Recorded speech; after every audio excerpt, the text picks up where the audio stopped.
నమస్తే. శ్రీ పరంజ్యోతి భగవతి భగవాన్ అద్భుతం. ఇది తమిళనాడులోని కోయంబత్తూరుకి చెందిన విజయ్ కుమార్ గారి అద్భుతం. 81,000 దీక్షా యజ్ఞంలో క్రమం తప్పకుండా పాల్గొన్న తర్వాత నా అనుభవాలను పంచుకోవాలనుకుంటున్నాను.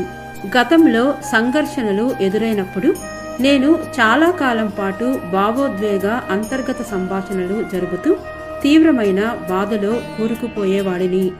ఇటీవల నాలో ఎలాంటి బాధ లేదా భావోద్వేగాల కొనసాగింపు లేదని గమనిస్తున్నాను. నేను చిన్న చిన్న విషయాలకే చాలా సులభంగా బాధపడేవాడిని.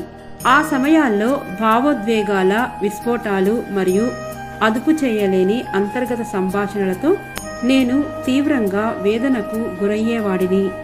ఈ రోజుల్లో నా అంతరంగ ప్రపంచంలో భారీ మార్పు వచ్చింది. బయట ఏమి జరిగినా అది నన్ను ఇప్పుడు ప్రభావితం చేయడం లేదు. అనవసరమైన ఆలోచనలు, పోలికలు, తీర్పులు, భవిష్యత్తు గురించిన భయం, పశ్చాత్తాపాలు మరియు గతం గురించిన పర్యవసానాలు అకస్మాత్తుగా ఆగిపోయాయి. సంపూర్ణ అంగీకారం ఉంది. ఎలాంటి తీర్పు లేదు మరియు అపరాధ భావన లేదు.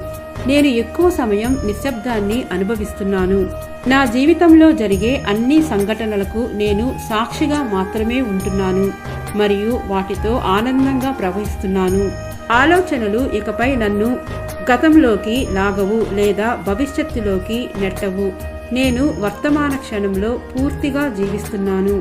నేను ఇప్పుడు ఆచరణాత్మక నిర్ణయాలు తీసుకోగలుగుతున్నాను.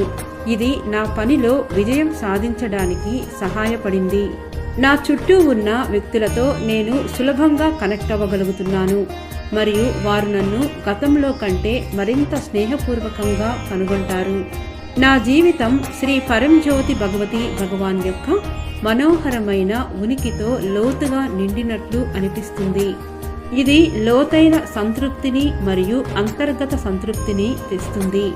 శ్రీ పరంజ్యోతి భగవతి భగవాన్ యొక్క దివ్య కమల పాదాల వద్ద ఎల్లప్పుడూ కృతజ్ఞతతో